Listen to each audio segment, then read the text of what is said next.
నమస్కారం. Bahujan times news కి స్వాగతం. హెడ్లైన్ చూద్దాం. తెలుగు రాష్ట్రాల్లో నామినేషన్లకు 2 రోజులే సమయం. నేటితో ముగియనున్న జగన్ మేమంతా సిద్ధం బస్సు యాత్ర. వరంగల్లో సీఎం రేవంత్ రెడ్డి బహిరంగ సభ. నేటి నుంచి తెలంగాణలో మాజీ సీఎం కేసీఆర్ బస్సు యాత్ర. ఐపీఎల్లో 6 వికెట్ల తేడాతో చెన్నైపై లక్నో విజయం. తెలుగు రాష్ట్రాల్లో నామినేషన్లకు మరో 2 రోజులే సమయం మిగిలి ఉంది. నామినేషన్ల ప్రక్రియ ముగింపు దశకు చేరుకుంది. దీంతో ఇవాళ రేపు భారీగా నామినేషన్లు దాఖలయ్యే అవకాశం ఉంది. ఈ నెల 25వ తేదీతో నామినేషన్ల స్వీకరణ పూర్తవుతుంది. ఇప్పటికే పలువురు నామినేషన్లు దాఖలు చేశారు. మరికొందరు ఇవాళ రేపు తమ నామినేషన్లను దాఖలు చేయనున్నారు. వైనాట్ 175 టార్గెట్గా ఏపీ ముఖ్యమంత్రి వైఎస్ జగన్మోహన్ రెడ్డి చేపట్టిన బస్సు యాత్ర నేటితో ముగియనుంది. సాయంత్రం అక్కవరం సభ తర్వాత తాడేపల్లికి చేరుకోనున్నారు సీఎం జగన్. రేపు పులివెందులలో నామినేషన్ వేస్తారు. సిద్ధం మేమంతా సిద్ధం తరహాలోని మరో విడత ప్రచారానికి కూడా వైసీపీ నేతలు ప్రణాళిక సిద్ధం చేశారు. ముఖ్యమంత్రి వైఎస్ జగన్ మేమంతా సిద్ధం బస్సు యాత్ర ఇవాటితో ముగియనుంది. నేడు శ్రీకాకుళం జిల్లాలోకి జగన్ బస్సు యాత్ర ప్రవేశించనుంది. ఈ రోజుకు జగన్ బస్సు యాత్ర 22వ రోజు చేరుకుంది. రోడ్ షో ద్వారా Etcherla bypass, Srikakulam bypass, Narasannapeta bypass, Kotabommali, Kannevalasa మీదుగా పరశురాంపురం జంక్షన్ వద్దకు చేరుకుంటారు. దోపిడీ చేస్తే బందిపోట్లు అంటాం. మరి ఎన్నికలప్పుడు తీయటి మాటలు చెప్పి ఎన్నికల మేనిఫెస్టో అని చెప్పి ఆ తర్వాత ఎన్నికలు అయిపోయిన తర్వాత ప్రజలను మోసం చేస్తే అలాంటి మోసగాళ్లను ఏమంటాం? 420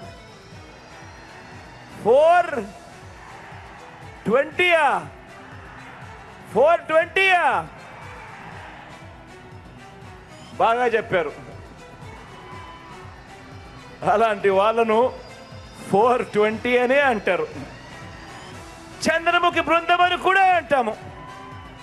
అందామా?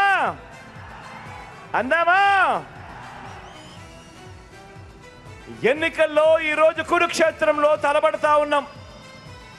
జగన్ను ఓడించాలని వారు, పేదల్ని గెలిపించాలని, ఇంటింటి అభివృద్ధిని కొనసాగించాలని మనం చేయబోతున్న ఈ యుద్ధంలో మరో చారిత్రాత్మక విజయానికి సొంతం చేసుకునేదానికి మీరంతా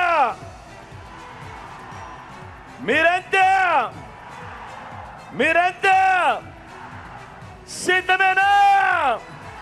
నేడు తెలంగాణ సీఎం రేవంత్ రెడ్డి సికింద్రాబాద్, వరంగల్లో పర్యటించనున్నారు. సికింద్రాబాద్ ఎంపీ అభ్యర్థిగా దానం నామినేషన్ వేయనున్నారు. ఈ సందర్భంగా దానం నాగేందర్ నామినేషన్ ర్యాలీలో సీఎం రేవంత్ పాల్గొనున్నారు. అనంతరం సాయంత్రం వరంగల్లో జరిగే బహిరంగ సభకు సీఎం రేవంత్ రెడ్డి హాజరు కానున్నారు. అయితే ఇవాళ హన్మకొండ జిల్లాలో సీఎం రేవంత్ పర్యటించనున్నారు. కాగా మడికొండలో కాంగ్రెస్ నిర్వహిస్తున్న ప్రజాగర్జన సభలో రేవంత్ రెడ్డి పాల్గొనున్నారు. Wardhannapet MLA KR Nagaraju, station Ghanpur MLA Kadiyam Srihari, Parakala MLA Revuri Prakash Reddy సభా ప్రాంగణాన్ని పరిశీలించారు. Warangal police commissioner Amber Kishore Jha, central zone DCP MA భారీతో కలిసి హెలిపాడ్ సెంటర్ పార్కింగ్ స్థలాలను పరిశీలించారు. బీఆర్ఎస్ అధినేత మాజీ సీఎం కేసీఆర్ రాష్ట్ర వ్యాప్తంగా బస్సు యాత్ర నిర్వహించనున్నారు. ఈ బస్సు యాత్ర మే 10వ తేదీ వరకు కొనసాగనుంది. సుమారు 17 రోజుల పాటు సాగే ఈ యాత్రకు ఎన్నికల సంఘం అనుమతి ఇవ్వడంతో పార్టీ అవసరమైన ఏర్పాట్లు చేస్తోంది. నేడు ఉమ్మడి నల్గొండ జిల్లాలో కేసీఆర్ బస్సు యాత్ర, మిర్యాలగూడ నుంచి సూర్యాపేట వరకు కేసీఆర్ బస్సు యాత్ర కొనసాగనుంది. బీఆర్ఎస్ విడుదల చేసిన టూర్ షెడ్యూల్ ప్రకారం సూర్యాపేట, వరంగల్, కరీంనగర్, మహబూబ్ నగర్, ఖమ్మం, నిజామాబాద్ జిల్లా కేంద్రాలతో పాటు రామగుండం, కొత్తగూడెం, వేణవంక ప్రాంతాల్లో కేసీఆర్ బస చేస్తారు. కేసీఆర్ పాల్గొనే ఒక రోడ్ షోకి మరో రోడ్ షోకి మధ్య దాదాపు 10 నుంచి 12 గంటల సమయం ఉంది.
అది కాదు మీరు అడ్డుందంటే మీరే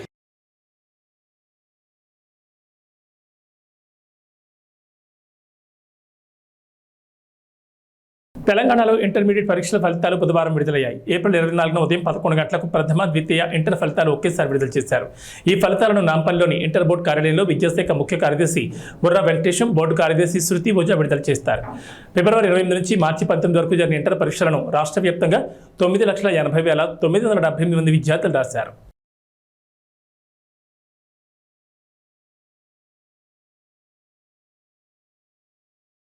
అమిత్ షా తెలంగాణ పర్యటన ఖరారైంది. రేపు అమిత్ షా హైదరాబాద్కు రానున్నారు. ఎల్బీ స్టేడియంలో పోలింగ్ బూత్ ఇన్ఛార్జీలతో సమావేశం కానున్నారు. అనంతరం భాగ్యలక్ష్మి అమ్మవారిని దర్శించుకోనున్నారు. తెలంగాణలో లోక్సభ ఎన్నికల బరిలో నిలిచే అభ్యర్థులపై కసరత్తు జరుగుతోంది. ఇప్పటికే 8 మందిని ప్రకటించిన బీజేపీ మరో 9 మంది గెలుపు గుర్రాల కోసం వేట కొనసాగిస్తోంది. ఈ క్రమంలో ఈ నెల 12న అమిత్ షా హైదరాబాద్కు వస్తున్నట్లు తెలిపారు.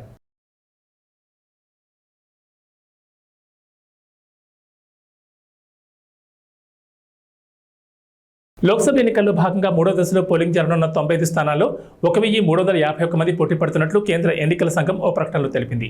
12 రాష్ట్రాలు, కేంద్రపాలిత ప్రాంతాల పరిధిలోని ఈ 95 స్థానాల్లో మే 7వ తేదీన పోలింగ్ జరగనుంది. 1,351 మందిలో మధ్యప్రదేశ్లోని బైతూల్ స్థానం నుంచి అదృష్టాన్ని పరీక్షించుకుంటున్న 8 మంది అభ్యర్థులు ఉన్నారు. వాస్తవానికి ఈ స్థానానికి 2వ దశలోనే పోలింగ్ జరగాల్సి ఉంది. అయితే బీఎస్పీ అభ్యర్థి మరణంతో కేంద్ర ఎన్నికల సంఘం ఆ స్థానంలో పోలింగ్ను 3వ దశకు మార్చింది. 3వ దశకు సంబంధించి 95 స్థానాలకు మొత్తం 2,963 నామినేషన్లు వచ్చాయని, వాటిలో 1,563 నామినేషన్లను ఆమోదించినట్లు ఈసీ తెలిపింది. ఈ నెల 22వ తేదీతోనే నామినేషన్ల ఉపసంహరణకు గడువు ముగిసినట్లు వెల్లడించింది.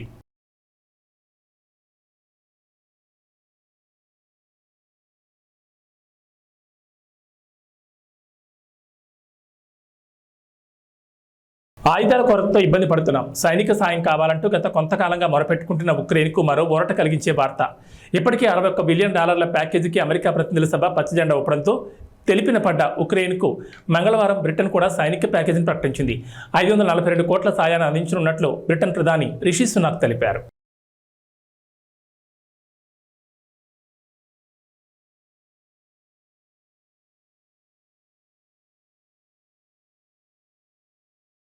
శ్రీకాకుళం జిల్లా పాతపట్నంలో ప్రజాకాలం సభ నిర్వహించిన చంద్రబాబు ఎన్నికల్లో ఎన్డీఏ కూటమి ఉత్తరాంధ్రలో క్లీన్ స్వీప్ చేస్తుందని ధీమా వ్యక్తం చేశారు. తాము అధికారంలోకి వచ్చాక రైతులను అన్ని విధాలా ఆదుకుంటామన్నారు. గిట్టుబాటు ధర, పంటల బీమా అమలు, రాయితీపై వ్యవసాయ యంత్రాలు, పరికరాలు అందిస్తామని చెప్పారు. వ్యవసాయంలో ఆధునిక సాగు విధానాలు తెచ్చి ఖర్చులు తగ్గిస్తామని భరోసా ఇచ్చారు. దేశంలో ఎక్కడ చూసినా శ్రీకాకుళం జిల్లా కార్మికులు ఉంటారన్న చంద్రబాబు తాము అధికారంలోకి వచ్చాక స్థానికంగానే ఉపాధి అవకాశాలు కల్పిస్తామన్నారు. ఇంటి పనులు నియంత్రిస్తామని హామీ ఇచ్చారు. కూటమి గెలుపు కోసం పనిచేయాలని యువతను కోరారు. ఉద్యోగుల పెండింగ్ బకాయిలు చెల్లిస్తామని చంద్రబాబు పింఛన్ల విషయంలో శవరాజకీయాలు చేయొద్దని ప్రభుత్వానికి సూచించారు. పాతపట్నంలోని గిరిజనుల కోసం ఐటీడీఏ, మహిళా డిగ్రీ, పాలిటెక్నిక్ కళాశాల ఏర్పాటు చేస్తామని హామీ ఇచ్చారు. ఈరోజు నేను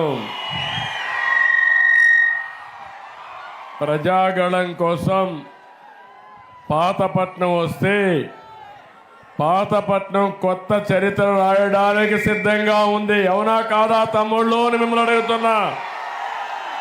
ఎటు చూసినా జనమే జనం. వెనకానైతే ఎటు చూసినా జనమే కనపడుస్తున్నారు.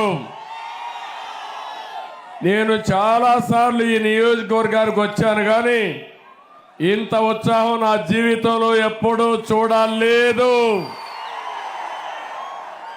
ఇది చూసిన తర్వాత నాకు అనిపిస్తుంది, రేపు జరిగే ఎన్నికల్లో ఉత్తరాంధ్ర క్లీన్ స్వీప్ చేయబోతున్నామని చెప్పి నేను మీకు విజ్ఞప్తి చేస్తున్నా.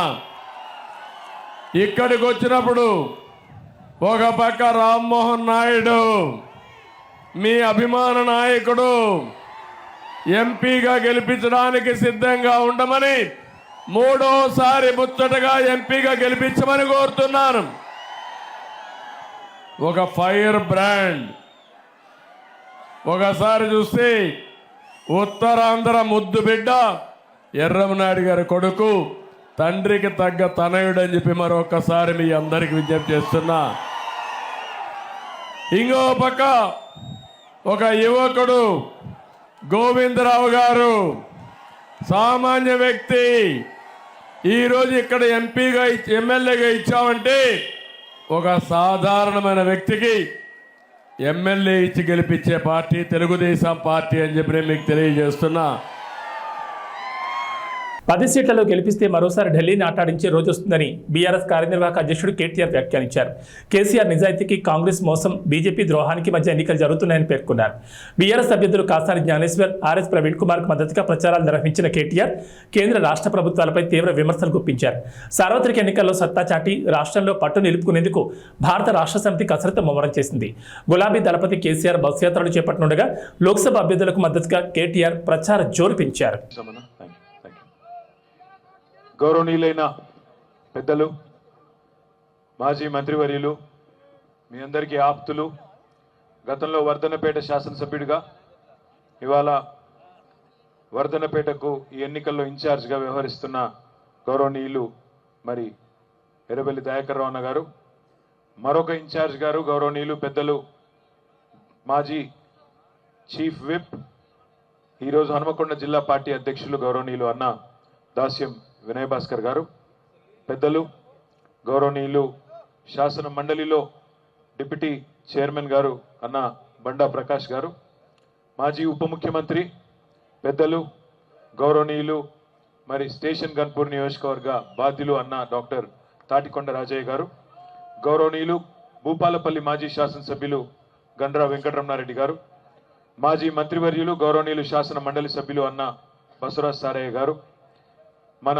స్థానిక సంస్థల ఎమ్మెల్సీ ఈరోజు యువకుడు ఉత్సాహవంతుడు వరంగల్ ఈస్ట్ ఇన్ఛార్జ్గా ఉన్న తమ్ముడు పోచంపల్లి శ్రీనివాసరెడ్డి గారు, పరకాల మాజీ శాసనసభ్యులు గౌరవనీయులు అన్న చెల్ల ధర్మారెడ్డి గారు, కూడా చైర్మన్ గారు సోదరులు సుందర్రాజ్ గారు, గౌరవనీయులు సోదరిమణి లలితా యాదవ్ గారు, గౌరవనీయులు మాజీ జిల్లా పరిషత్ చైర్మన్ సమ్మారావు గారు, గౌరవనీయులు జనార్దన్ గౌడన్న గారు, కేతిరెడ్డి వాసుదేవ్ రెడ్డి గారు, వేదిక పైన ఉన్న గౌరవనీయులైన సీనియర్ నాయకులకు, గౌరవనీయులైన వర్ధన్నపేట నియోజకవర్గంలోని వివిధ మండలాల అధ్యక్షులకు, అదేవిధంగా వివిధ డివిజన్ల అధ్యక్షులకు, గౌరవ కార్పొరేటర్లకు, మాజీ కార్పొరేటర్లకు, ఎవరెవరి పేర్లైతే నేను చెప్పలేదో మనసులనే తిట్టుకోండి, బయటికి తిట్టుకోవద్దని కోరుతూ, మరి వేదిక ముందున్న పాత్రికేయ మిత్రులకు, వర్ధన్నపేట నియోజకవర్గం నుండి ఈరోజు ఇంత పెద్ద సంఖ్యలో రాత్రి 9 అవుతుంటే కూడా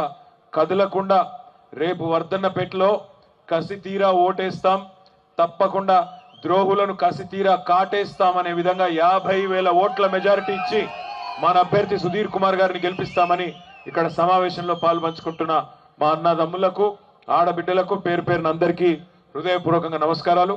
మన పార్లమెంట్ అభ్యర్థి డాక్టర్ సుధీర్ గారికి కూడా హృదయపూర్వకంగా అడ్వాన్స్ గా కాబోయే ఎంపీ కాబట్టి అడ్వాన్స్ గా హృదయపూర్వకంగా శుభాకాంక్షలు కూడా నేను తెలియజేస్తా ఉన్నాను. చంపిన్రు, బిడ్డను వేరు చేసిండ్రని తెలంగాణ ఏర్పాటు మీద విషం జిమ్మినందుకు కోటేయన్నా, 5 మండలాలు తీసుకుపోయి ఆంధ్రాలో బలవంతంగా కలిపినందుకు కోటేయన్నా, లేదా మనకిచ్చిన పునర్విభజన చట్టంలో ఒక్క హామీ నిలబెట్టుకోనందుకు మనం ఓటేయన్నా, కాజీపేటలో కోచ్ ఫ్యాక్టరీ పెట్టనందుకు, బయ్యారంలో ఉక్కు కర్మాగారం పెట్టనందుకు, ఇచ్చిన ఒక్క మాట నిలుపుకోనందుకు ఓటేయన్నా, తెలంగాణకు ఒక్క మెడికల్ కాలేజ్ ఇయ్యనందుకు, ఒక్క నవోదయ పాఠశాల పెట్టనందుకు, ఒక్క విద్యా సంస్థ పెట్టనందుకు ఓటేయన్నా, లేదా 2014లో నువ్వే కదా డైలాగులు కొట్టినావు, నేను భారతదేశానికి మొత్తం ఏదైతే నల్లధనం బయటికి పోయిందో దాన్ని తీసుకొస్తా, ప్రతి ఒక్కరి ఖాతాలో 15 లక్షల రూపాయలు వేస్తా అన్నాడు నరేంద్ర మోడీ.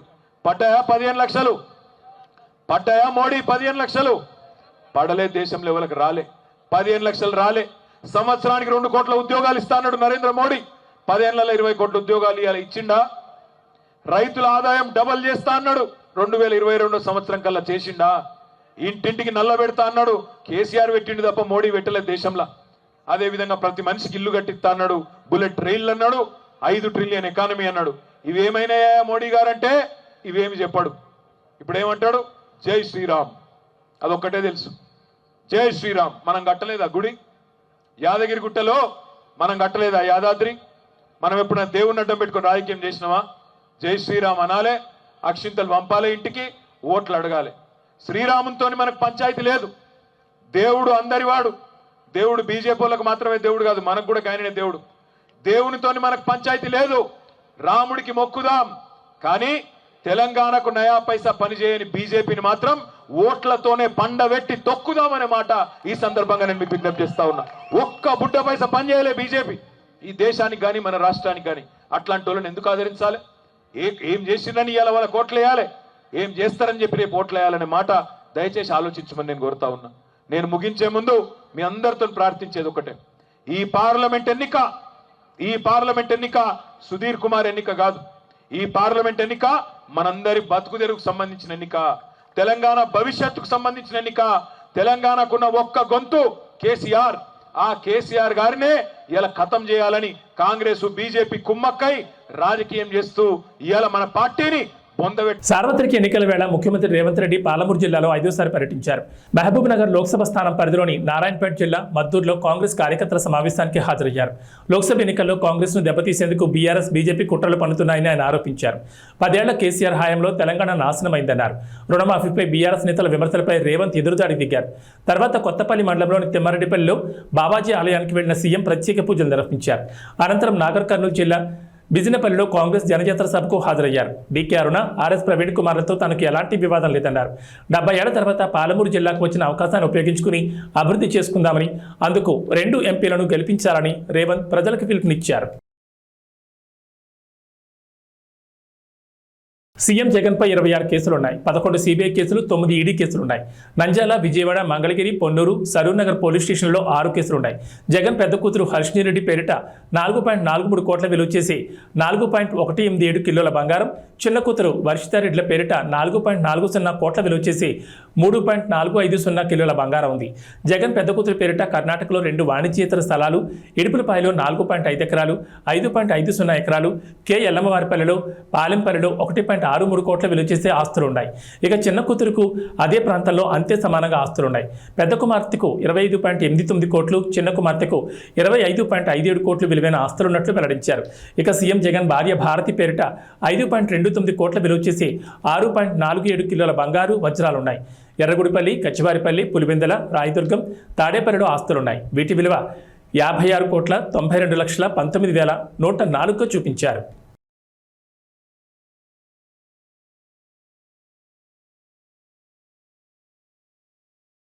హీరో బాలకృష్ణ చిన్న కూతురు తేజస్విని అల్లుడు విశాఖ టీడీపీ ఎంపీ అభ్యర్థి భరత్ పేరిట 393.41 కోట్ల ఆస్తులున్నాయి. భరత్ పేరిట 16.89 కోట్ల చరాస్తులు, 183.95 కోట్ల స్థిరాస్తులు, తేజస్విని పేరుతో 48.36 కోట్ల చరాస్తులు, 44.20 కోట్ల స్థిరాస్తులు ఉన్నాయి. భరత్కి 7 కేజీల గోల్డ్, 51 కేజీల సిల్వర్, తేజస్వినికి 5.3 కేజీల బంగారం, 52.50 కేజీల వెండి ఉంది. ఇక చంద్రబాబు తరపున ఆయన భార్య భువనేశ్వరి కుప్పం నియోజకవర్గంలో నామినేషన్ దాఖలు చేశారు. ఈ సమయంలో ఆమె తమ ఆస్తులను ప్రకటించారు. ఇద్దరికీ కలిపి 931 కోట్ల ఆస్తులున్నట్లు తెలిపారు. 2019 ఎన్నికల నాటి ఆస్తులతో పోలిస్తే 39% పెరిగినట్లు తెలుస్తోంది. 3 కోట్ల విలువైన బంగారం, డైమండ్స్, వెండి ఆభరణాలు ఉన్నట్లు తెలిపారు. అలాగే చంద్రబాబుపై 24 కేసులు ఉన్నట్లు పేర్కొన్నారు. హిందూపురం టీడీపీ ఎమ్మెల్యే అభ్యర్థిగా నందమూరి బాలకృష్ణ నామినేషన్ వేశారు. తన పేరిట 81.63 కోట్ల ఆస్తులున్నాయని ఎన్నికల అఫిడవిట్లో పేర్కొన్నారు. తన భార్య వసుంధర ఆస్తుల విలువ 140.38 కోట్లని, కొడుకు మోక్షజ్ఞ ఆస్తులు 58.63 కోట్లని తెలిపారు. తనకు 9.9 కోట్లు, తన భార్యకు 3.83 కోట్ల అప్పులు ఉన్నాయని వెల్లడించారు.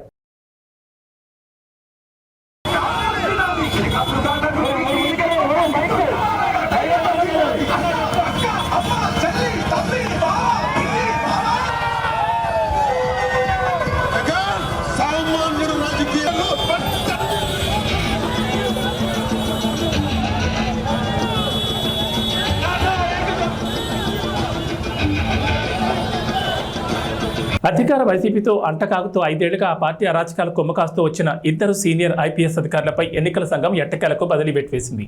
ఆంధ్రప్రదేశ్ నిఘా విభాగాధిపతి పిఎస్ఆర్ ఆంజనేయులు, విజయవాడ సిపి కాంతిరాణా ఎన్నికల షెడ్యూల్ వచ్చాక కూడా వైసీపీకి అనుకూలంగా ఏకపక్షంగా పనిచేస్తున్నారంటూ ప్రతిపక్ష పార్టీలు ఫిర్యాదులు ఇచ్చాయి.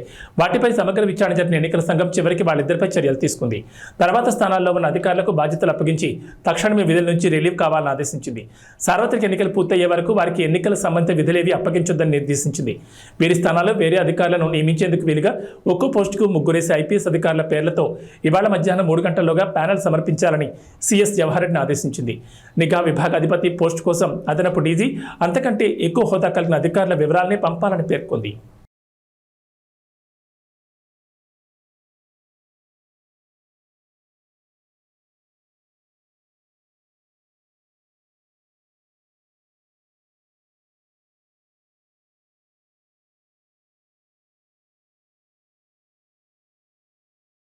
జనసేన అధినేత పవన్ కళ్యాణ్ గత 5 ఏళ్లలో 114 కోట్ల సంపాదించగా పన్నుల రూపంలో 73.92 కోట్లు చెల్లించారు.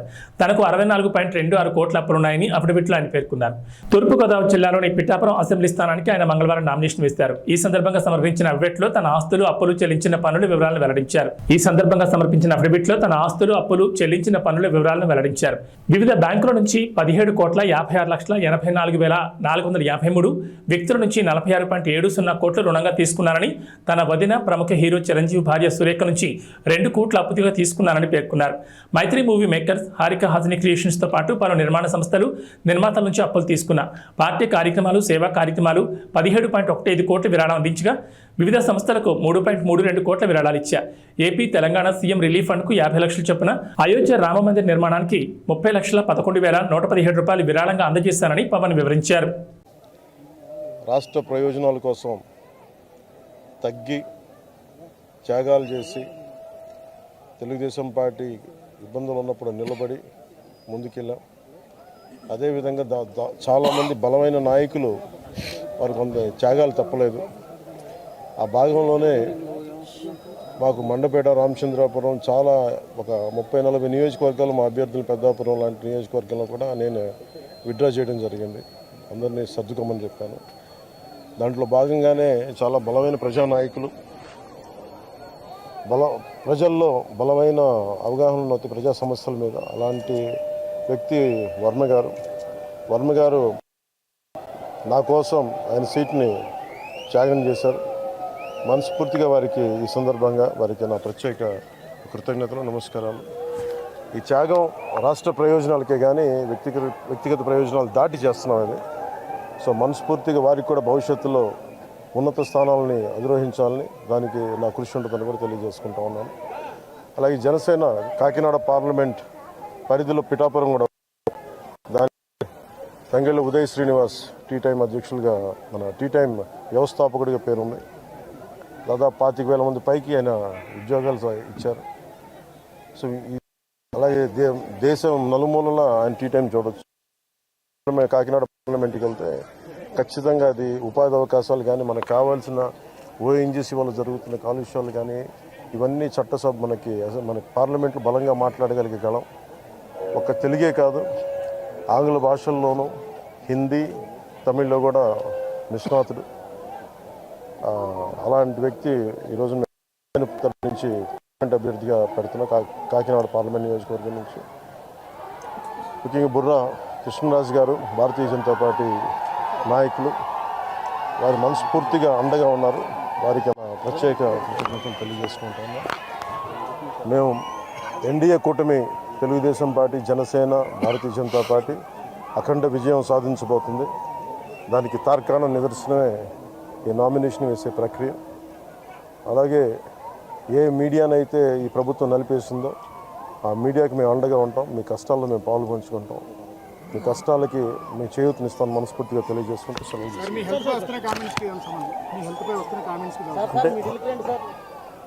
ఏమంటారండి హెల్త్ కామెంట్స్?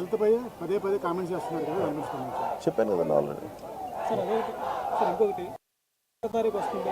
పెన్షనర్లకు సంబంధించి పింఛన్ ఇంటికి పంపుతారా లేదా ఎన్నికల నేపథ్యంలో ప్రభుత్వం రాజకీయం చేసే అవకాశం చెప్తారా? దీనికి మీరు ఏం మెసేజ్? అలా ఇది నిజంగా కనుక చీఫ్ సెక్రటరీ కానీ, పోలీస్ అధికారులు కానీ దీనికి అడ్డంకులు కల్పించకపోతే పెన్షన్ ఇళ్ళకే చేరుద్ది. ఖచ్చితంగా. కాకపోతే దీన్ని వాళ్ళు ప్రభుత్వం ఆపాలనుకుంటే ఇది ఖచ్చితంగా ఈరోజు ఈ 1వ తారీఖు ఇంటికి పెన్షన్లు అందకపోతే దాంట్లో ప్రభుత్వం కుట్ర ఉంది.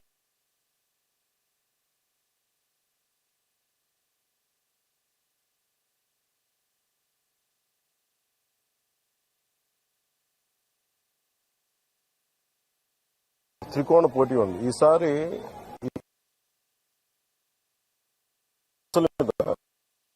సమగ్రడానికి ఇప్పుడు నేను వర్మ గారు విడివిడిగా పోటీ చేయడానికి కలిసి మేము ఉమ్మడిగా ఒక ప్లాట్ఫామ్ సులభం అవుతుంది.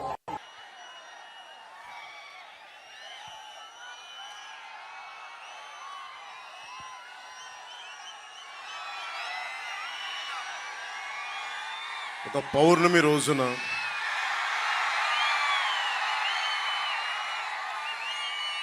ఉప్పాడ, కొత్తపల్లి ఉప్పాడ మండలంలో ఇంత చల్లగా ఉంటుంది వాతావరణం. ఇంత వేడిలో కూడా మీ ప్రేమ ఎంత చల్లగా ఉందంటే వెన్నెలే చెప్తాం. సో మీ ప్రేమామృతానికి, ఈ వెన్నెల రాత్రి మీ ప్రేమామృతానికి నా మీద కురిపిస్తున్నందుకు, మా కూటమి మీద మీ ప్రేమామృతాన్ని కురిపిస్తున్నందుకు మీ అందరికీ నా హృదయపూర్వక నమస్కారాలు, ధన్యవాదాలు.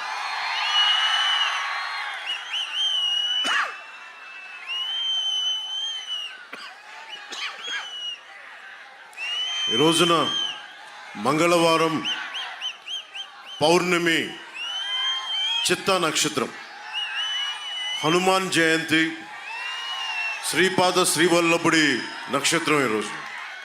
అలాంటి రోజున నన్ను ప్రేమించే నా పిఠాపురం ప్రజల మధ్యలో 70,000 పైనుంచి 1,00,000 వరకు వచ్చి నాకు ఈరోజు మద్దతు తెలిపారు. నాకు ఈరోజు నామినేషన్కి మీ అందరికీ చేతులెత్తి నమస్కరిస్తున్నాం.